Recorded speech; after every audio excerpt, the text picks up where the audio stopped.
Hey guys, welcome back to Cignals Trading Academy. This is lesson number 12, and today we're going to discuss depth of market scalping. And if you haven't signed up for Signals yet, the basic plan includes our depth of market. It's $19.99 a month or $190 a year, and you get access to all of our exchanges that we follow, all of our pairs that we're following, and our depth of market as well. It's definitely a great tool to have in your arsenal if you are somebody that likes to scalp on a consistent basis or just wants a better way of following order flow.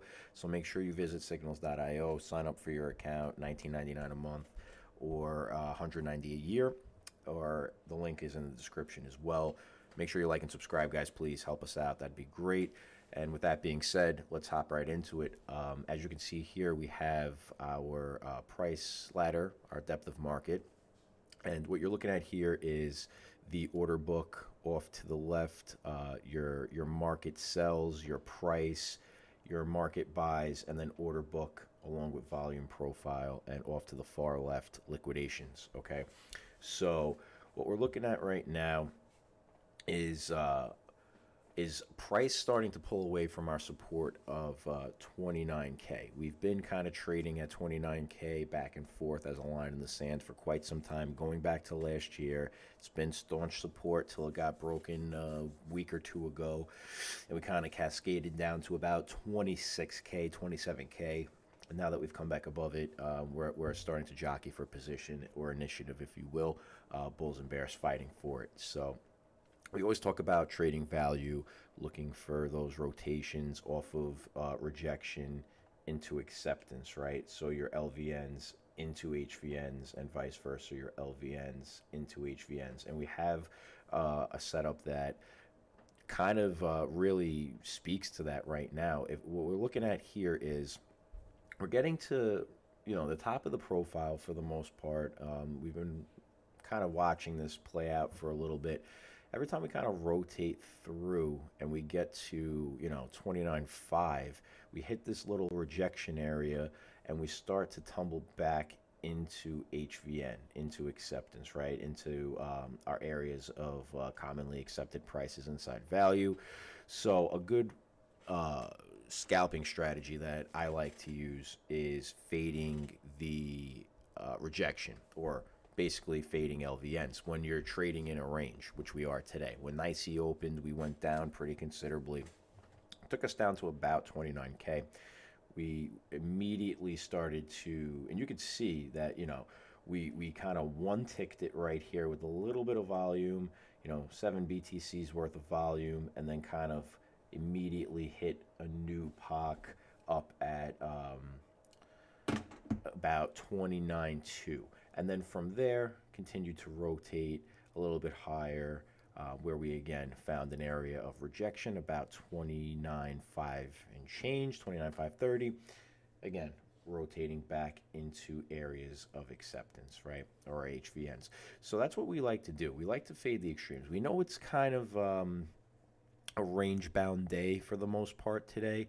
We've gotten, like I said, about 29 or a little under 29 to about 29.67 today. So what we're looking to do is just fade the extremes. This is something that we are not going to stay married to in terms of position. We don't want to stay married to it. We if we're wrong, we want to know we're wrong immediately, hop right out. So when you see this order book, you're looking at people kind of stacking orders across different time price opportunities. And from there, once we see, the actual price, like you see here, we're getting somebody hitting the bid more or less, and we're starting to essentially, fight for position.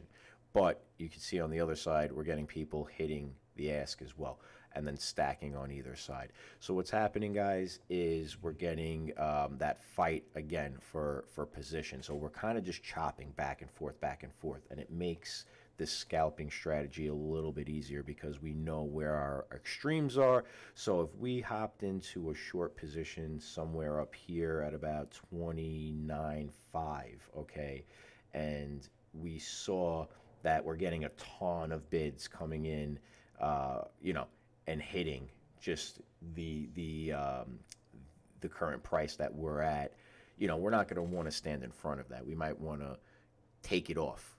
We'll give it. Let's say if we're looking for 29.5 entry, we might try to capture $200 to $500 of profit, and then essentially take our profit, move out, and on to something else. So here, let's say we entered at about 29.530, and started to rotate lower. If you notice, we're having a hard time kind of rotating through 29.430. So we're kind of stuck at $100 of profit right now if we were to enter where we said we did. And you notice how we're kind of just bouncing up and down, not really going anywhere. So, and you see that buyers are kind of like they're stacking. They're trying to aggressively chasing this. Okay, they're trying to pull it back up as best they can. Sellers, doing the same, but you can kind of see where the skew is a little bit just by watching the order book and watching how aggressively buyers and sellers attack the ask price or the market prices. So here we can see, buyers consistently attacking the market price. Sellers are not as aggressively attacking it. They're trying. They're keeping up with the buyers for sure. But you notice we're kind of lifting on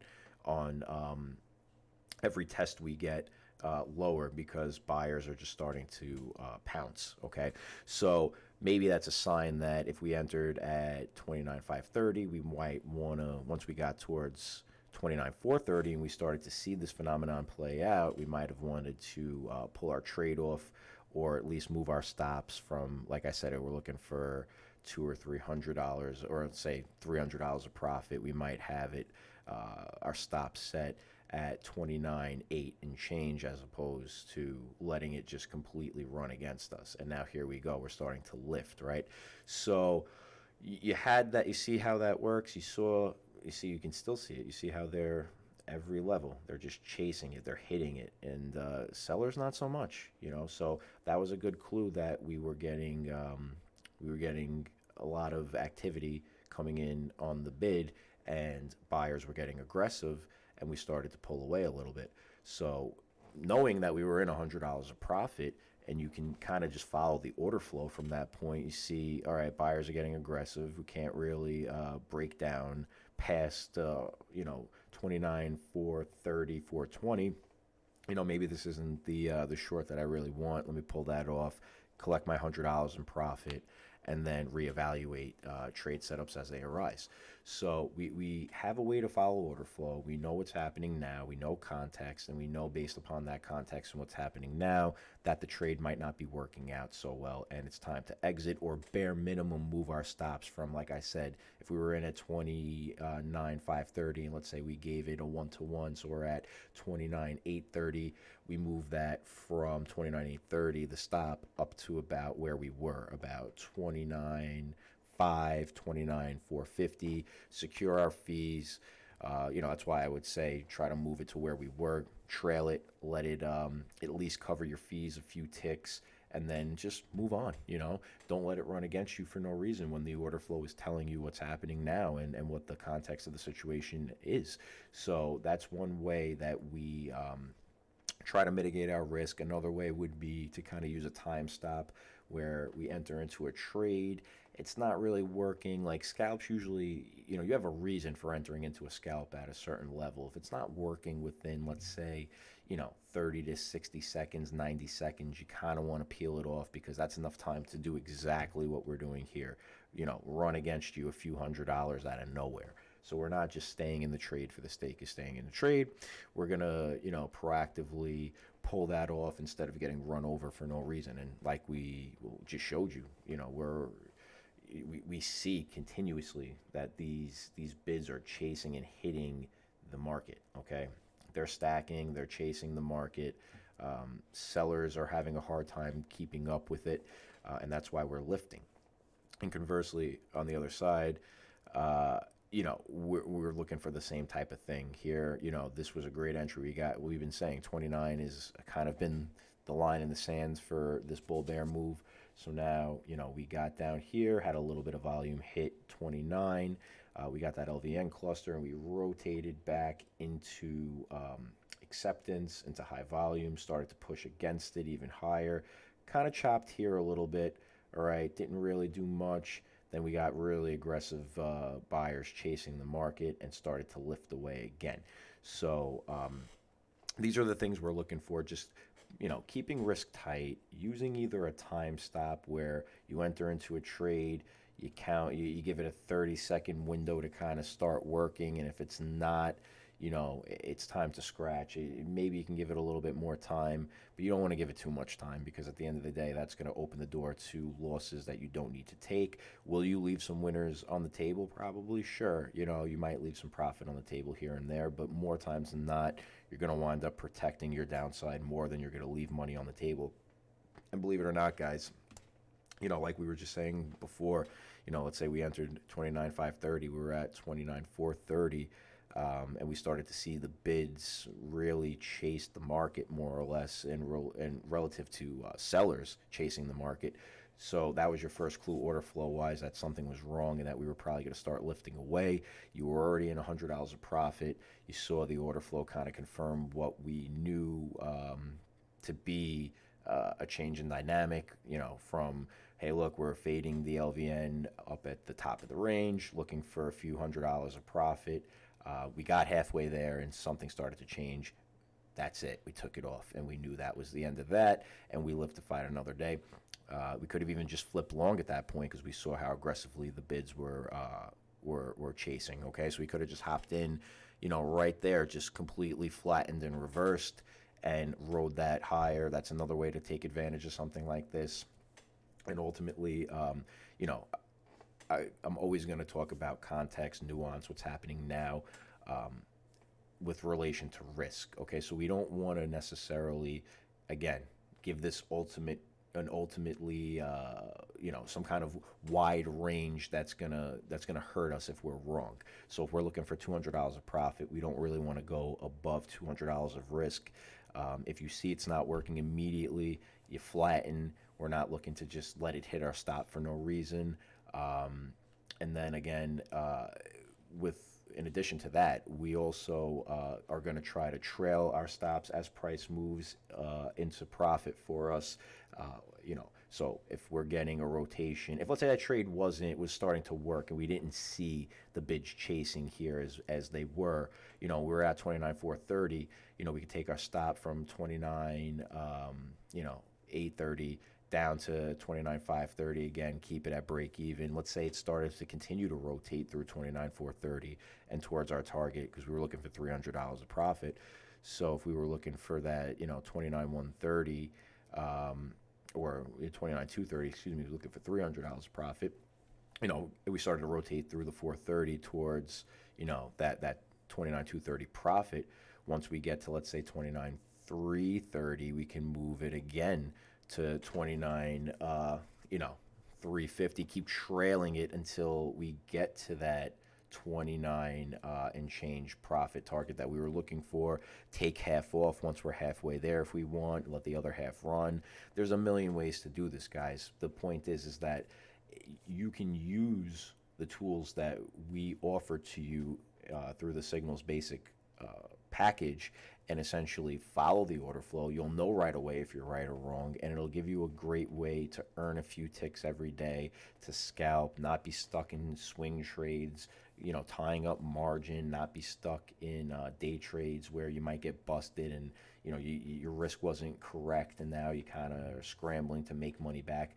We'll know right away if these trades are right or wrong, okay? It'll provide you with the ability to make a few ticks every day, if not make a considerable amount of money every day. And you'll be able to follow what's happening in real time, so you'll know if you're wrong or not right away. And it's something that we try not to have an ego about. Again, we even use time stops, because these things are something that should be these trades are something that should be working right away. And when the thing's not working, we know that we may have misjudged our location, and we try not to have any hard feelings about it, hop out and just do what we have to do, wait for the next trade. And again, like I said, once we were at 29,430, we knew right away it was busted just by the simple fact that buyers were literally just pounding the market and weren't waiting for their limit prices. They were, see, and here we go. And the same thing continues to happen. You see how bids are just continuing to chase the market more or less. They're pulling it higher by way of. So, we're not going to step in front of that. We know that. We're gonna if we were short, like I said down there, we could have just stopped ourselves out, flattened and reversed and took this trade higher with the market. So it's really simple, guys. We're looking to, again, usually in a perfect world, we're looking to capture areas of rejection or LVNs and ride them into acceptance or HVNs and just rinse and repeat this on both sides. And in a range bound market, it's pretty easy. You're just fading the extremes of the profile in either direction. And if something changes, like it just did, to skew that in one way or another, clearly this is skewed up now. We're not going to stand in front of it. If we were short, we'd flip and reverse. If we were long and the opposite was happening, we would obviously, flatten and flip short. But again, we're not looking to hit home runs here. A scalp is usually done with a little bit of size, so we're not looking to, blow ourselves up on a few trades here just to be right. We want to live to fight another day, and only what size would work for you in this situation. Most scalps usually require some type of size in order to make these, couple of ticks that we're looking for, our $100, $200, $300 of profit that we're looking for, substantial in terms of what we're taking in for the risk we're taking on trade-wise. So keep all this in mind. If you haven't signed up for Signals yet, guys, again, link is in the description, signals.io, $19.99 a month, and you get access to our depth of market and all of our trading pairs, all of our exchanges. And if you have any questions, please feel free to leave them in the comments, guys. We'll get more into detail on this. I just wanted to do a quick overview of just the logistics of how to scalp without charts, and how to watch order flow to get an idea of if your thesis for the scalp was right or wrong, and how to mitigate risk while you're scalping. So again, if we're looking for $300 of profit in any scalp, we're not going to give it more than $300 of risk. It'd really be better if you did less than that, because you always run the risk of being wrong on a trade. And if, let's say, you have $300 of risk and $200 of, or if you're taking on, let's say you're looking for $300 of profit, you may even want to do $200 of risk. This way, if you're wrong, a few times, you're not losing, more than what you were looking to gain. And that will keep you in the game longer. Again, you may leave some money on the table here and there, but you see how we pulled out of this trade at 29,430 and it ran $300 to the upside. Why would you want to get your stop hit when you had profit?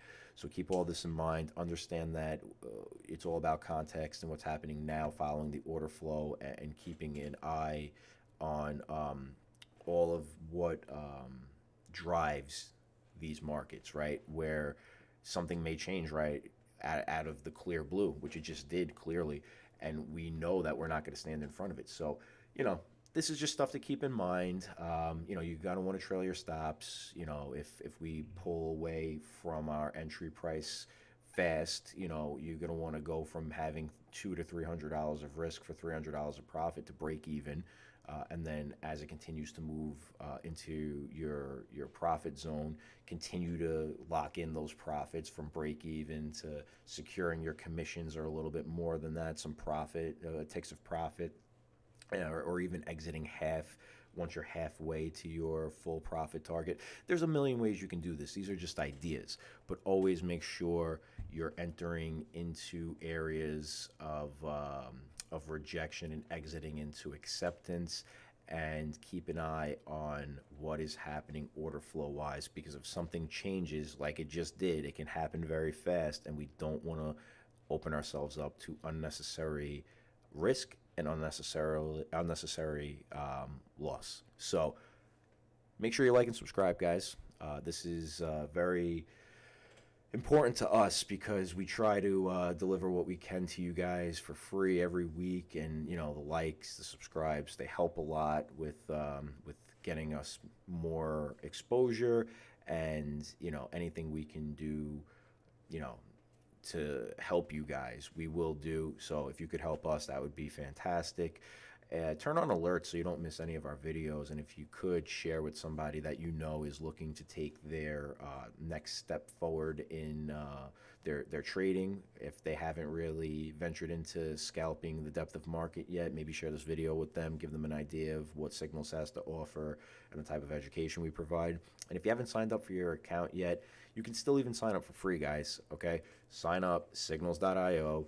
Recommended at least trying the 1999 plan. You will get access to the depth of market and everything that we offer in terms of price, trading pairs, exchanges, and ultimately time frames. So signals.io, please sign up if you haven't already. Like and subscribe, share the video, leave a comment if you want, and I will see you guys next week.